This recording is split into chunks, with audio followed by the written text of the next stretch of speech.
ओम शांति। विधिवत आज की बाबा की मुरली शुरू करने से पहले मुरली के हाइलाइट्स सुन लेते हैं। देही अभिमानी सेवा। मधुबन की पवित्र भूमि में बाबा ने अपने प्रिय बच्चों को दिव्य ज्ञान प्रदान किया। उन्होंने कहा, मीठे बच्चों, जब तुम देही अभिमानी बनकर सेवा करते हो तो हर कदम पर सफलता सुनिश्चित होती है। एक बच्चा नम्रता से पूछता है, बाबा, हम देह अभिमान से कैसे मुक्त रहें? बाबा मुस्कुराते हुए बोले, सदैव याद रखो कि तुम गॉडली सर्वेंट हो। सच्चे सेवक में कभी अहंकार नहीं आता। योग का अभ्यास जितना गहरा होगा, देह अभिमान उतना ही टूटता जाएगा। अहंकार और धन का बंधन।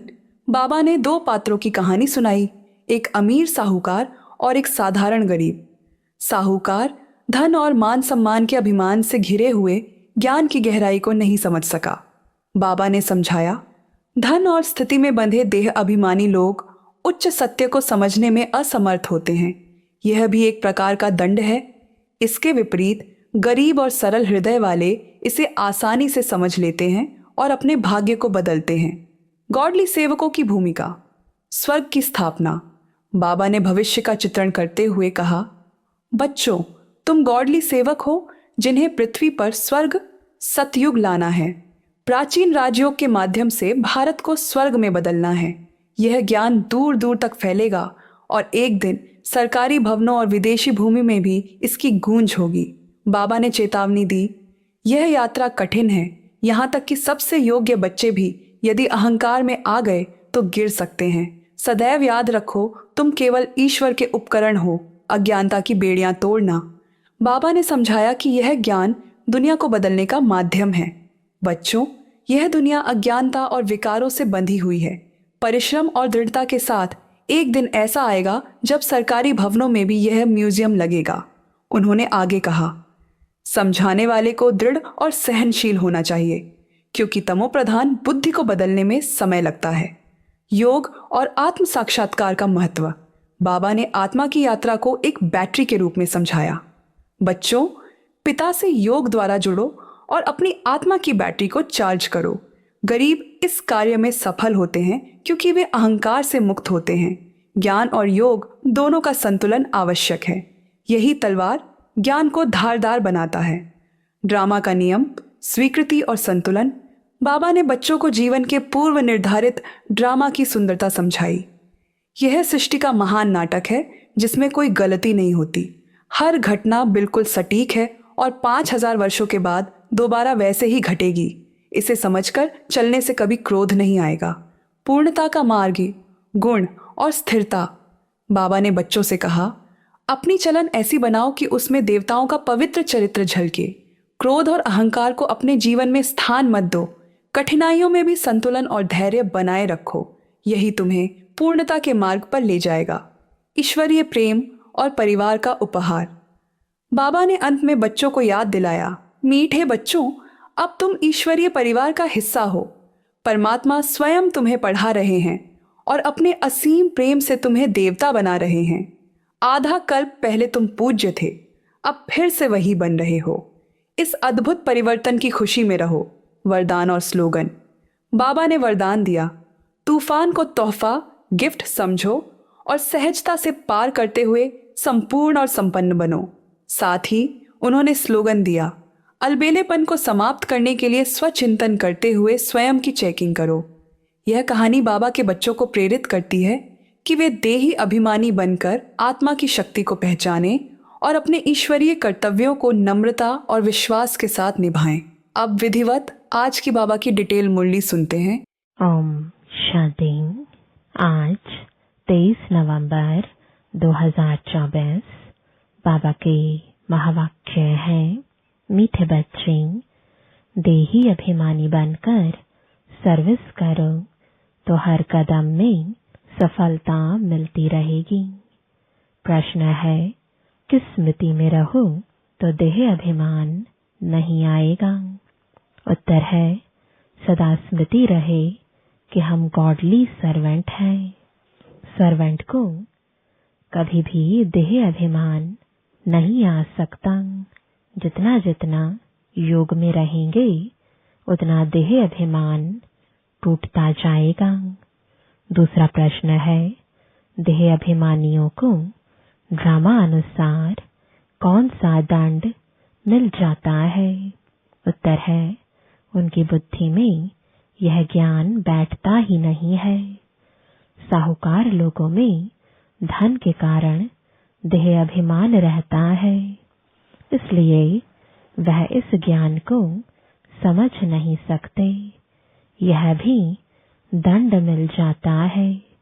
गरीब सहज समझ लेते हैं। ओम शांति।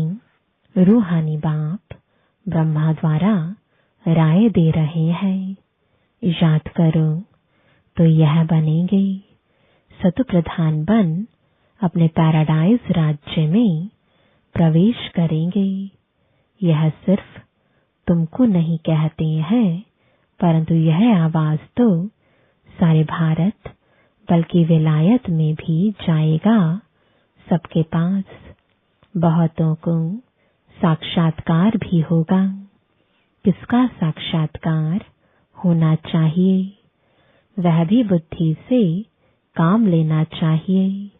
बाप ब्रह्मा द्वारा ही साक्षात्कार कराकर कहते हैं, प्रिंस बनना है तो जाओ ब्रह्मा व ब्राह्मणों के पास। यूरोपवासी भी इनको समझने चाहते हैं। भारत पैराडाइज था तो किसका राज्य था? यह पूरा कोई जानते नहीं है। भारत ही हेवन स्वर्ग था। अभी तुम सबको समझा रहे हो। यह सहज राजयोग है जिससे भारत स्वर्ग अथवा हेवन बनता है। विलायत वालों की फिर भी बुद्धि कुछ अच्छी है, वह झट समझेंगे। तो अब सर्विसेबल बच्चों को क्या करना चाहिए? उन्हों को ही डायरेक्शन देने पड़ते हैं। बच्चों को प्राचीन राजयोग सिखाना है। तुम्हारे पास म्यूजियम प्रदर्शनी आदि में बहुत आते हैं, ओपिनियन लिखते हैं कि यह बहुत अच्छा कार्य कर रहे हैं, परंतु खुद समझते नहीं है। थोड़ा कुछ टच होता है तो आते हैं, फिर भी गरीब अपना अच्छा भाग्य बनाएंगे और समझने का पुरुषार्थ करेंगे। साहूकारों को तो पुरुषार्थ करना नहीं है।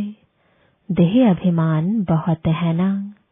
तो ड्रामा अनुसार जैसे बाबा ने दंड दे दिया है, फिर भी उन द्वारा आवाज कराना पड़ता है।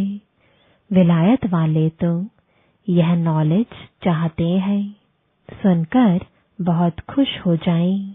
गवर्नमेंट के ऑफिसर्स पिछाड़ी कितनी मेहनत करते हैं, परंतु उन्हें फुर्सत ही नहीं है। उन्हों को भल घर बैठे साक्षात्कार भी हो जाए तो भी बुद्धि में नहीं आएगा। तो बच्चों को बाबा राय देते हैं, ओपिनियन अच्छी अच्छी इकट्ठी करके उनका एक अच्छा किताब बनावें। राय दे सकते हैं, देखो कितना सबको यह अच्छा लगता है। विलायत वाले व भारतवासी भी सहज राजयोग जानने चाहते हैं। स्वर्ग के देवी देवताओं की राजाई जो सहज राजयोग से भारत को प्राप्त होती है, तो क्यों ना यह म्यूजियम गवर्नमेंट हाउस में अंदर लगा दें, जहां कॉन्फ्रेंस आदि होती रहती है। यह ख्यालात बच्चों के चलने चाहिए। अभी टाइम लगेगा, इतनी जल्दी नर्म बुद्धि नहीं होगी। गोदरेज का ताला बुद्धि को लगा हुआ है।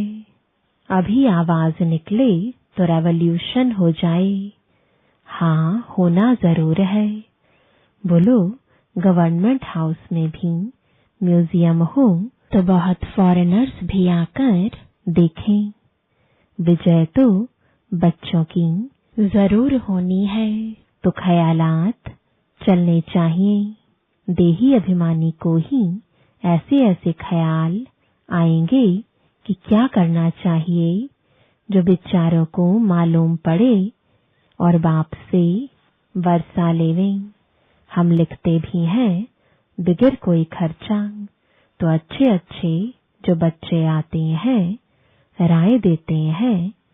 डिप्टी प्राइम मिनिस्टर ओपनिंग करने आते हैं, फिर प्राइम मिनिस्टर प्रेसिडेंट भी आएंगे, क्योंकि उन्हों को भी जाकर बताएंगे। यह तो वंडरफुल नॉलेज है। सच्ची शांति तो ऐसे स्थापन होनी है, जचता है, समझानी भी है जचने की। आज नहीं जचेगी तो कल जचेगी। बाबा कहते रहते हैं, बड़े बड़े आदमियों के पास जाओ, आगे चल वो भी समझेंगे। मनुष्यों की बुद्धि तमो प्रधान है, इसलिए उल्टे काम करते रहते हैं। दिन प्रतिदिन और ही तमो प्रधान बनते जाते हैं।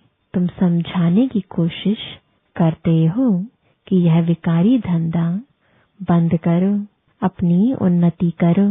बाप आए हैं पवित्र देवता बनाने। आखिर वह दिन भी आएगा जो गवर्नमेंट हाउस में म्यूजियम होगा। बोलो, खर्चा तो हम अपना करते हैं, गवर्नमेंट तो कभी पैसा नहीं देगी। तुम बच्चे कहेंगे हम अपने खर्चे से हर एक गवर्नमेंट हाउस में यह म्यूजियम लगा सकते हैं। एक बड़े गवर्नमेंट हाउस में हो जाए तो फिर सब में हो जाए। समझाने वाला भी जरूर चाहिए। उनको कहेंगे टाइम मुकर्रर करो, जो कोई आकर रास्ता बतावे। बिगर कौड़ी खर्चा जीवन बनाने का रास्ता बताएंगे। यह आगे होने का है, परंतु बाप बच्चों द्वारा ही बताते हैं। अच्छे अच्छे बच्चे जो अपने को महावीर समझते हैं, उनको ही माया पकड़ती है। बड़ी ऊंची मंजिल है, बड़ी खबरदारी रखनी है। बॉक्सिंग कम नहीं है, बड़े से बड़ी बॉक्सिंग है। रावण को जीतने का युद्ध का मैदान है। थोड़ा भी देह का अभिमान न आए। मैं ऐसी सर्विस करता हूँ, यह करता हूँ। हम तो गॉडली सर्वेंट हैं, हमको पैगाम देना ही है। इसमें गुप्त मेहनत बहुत है। तुम ज्ञान और योग बल से अपने को समझाते हो। इसमें गुप्त रहे विचार सागर मंथन करें, तब नशा चढ़े। ऐसे प्यार से समझाएंगे। बेहद के बाप का वर्षा हर कल्प भारतवासियों को मिलता है। 5000 वर्ष पहले इन लक्ष्मी नारायण का राज्य था। अभी तो कहा जाता है वैश्यालय। सतयुग है शिवालय। वह है शिव बाबा की स्थापना, यह है रावण की स्थापना। रात दिन का फर्क है। बच्चे फील करते हैं बरोबर हम क्या बन गए थे। बाबा आप समान बनाते हैं। मूल बात है देही अभिमानी बनना है। देही अभिमानी बन विचार करना होता है कि आज हमको फलाने प्राइम मिनिस्टर को जाकर समझाना है। उनको दृष्टि दें तो साक्षात्कार हो सकता है। तुम दृष्टि दे सकते हो। अगर देही अभिमानी होकर रहो तो तुम्हारी बैटरी भरती जाएगी। देही अभिमानी होकर बैठे, अपने को आत्मा समझ बाप से योग लगाएं, तब बैटरी भर सकती है। गरीब झट अपनी बैटरी भर सकते हैं। क्योंकि बाप को बहुत याद करते हैं। ज्ञान भल अच्छा है, योग कम है तो बैटरी भर ना सके, क्योंकि देह का अहंकार बहुत रहता है, योग कुछ भी है नहीं। इसलिए ज्ञान बाण में जौहर नहीं भरता, तलवार में भी जौहर होता है। वही तलवार 10 रुपया, वही तलवार 50 रुपया। गुरु गोविंद सिंह की तलवार का गायन है। इसमें हिंसा की बात नहीं। देवताएं हैं डबल अहिंसक। आज भारत ऐसा, कल भारत ऐसा बनेगा। तो बच्चों को कितनी खुशी होनी चाहिए। कल हम रावण राज्य में थे तो नाक में दम था। आज हम परमपिता परमात्मा के साथ रहे हुए हैं। अब तुम ईश्वरीय परिवार के हो। सतयुग में तुम होंगे दैवी परिवार के। अब स्वयं भगवान हमको पढ़ा रहे हैं। हमको कितना प्यार मिलता है भगवान का। आधा कल्प रावण का प्यार मिलने से बंदर बन पड़े हैं। अब बेहद बाप का प्यार मिलने से तुम देवता बन जाते हो। 5000 वर्ष की बात है, उन्होंने लाखों वर्ष लगा दिए हैं। यह भी तुम्हारे जैसा पुजारी था।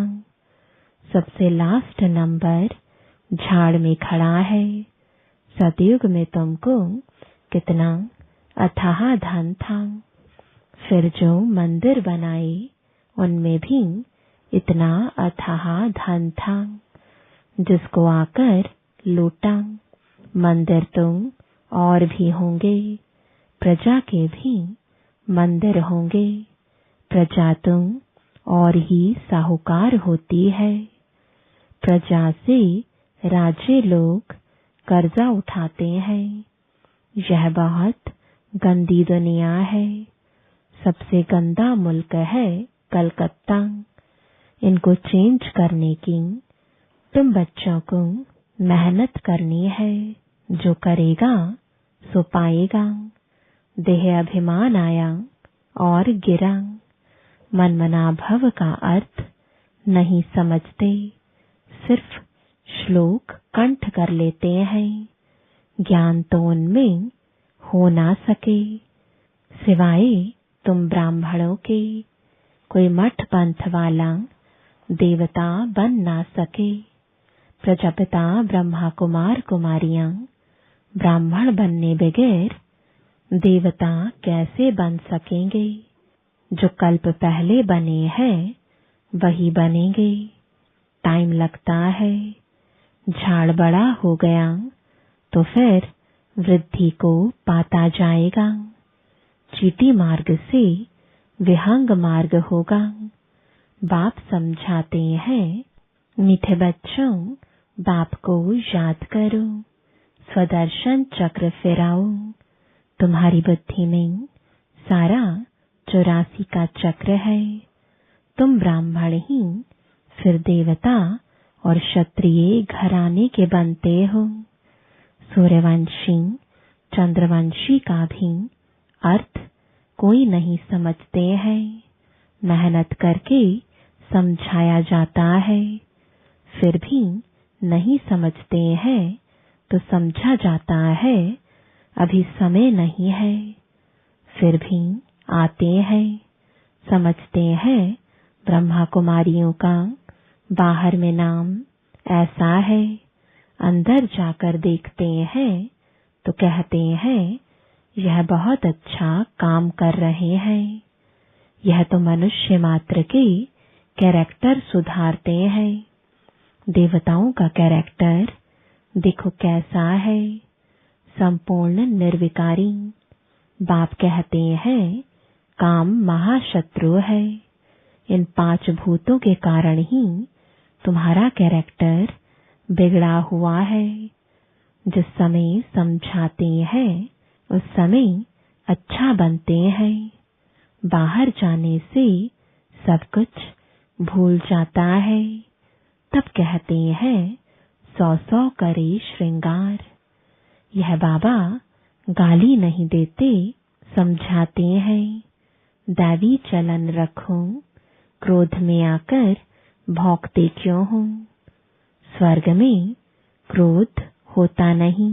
बाप कुछ भी सामने समझाते थे, कभी भी गुस्सा नहीं आता था। बाबा सब रिफाइन करके समझाते हैं।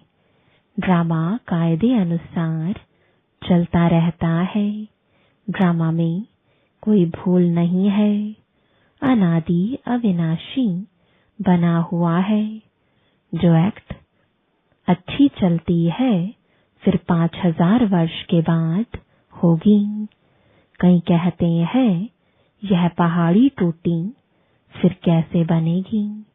नाटक देखो, महल टूटे फिर नाटक रिपीट होगा तो वही बने हुए महल देखेंगे।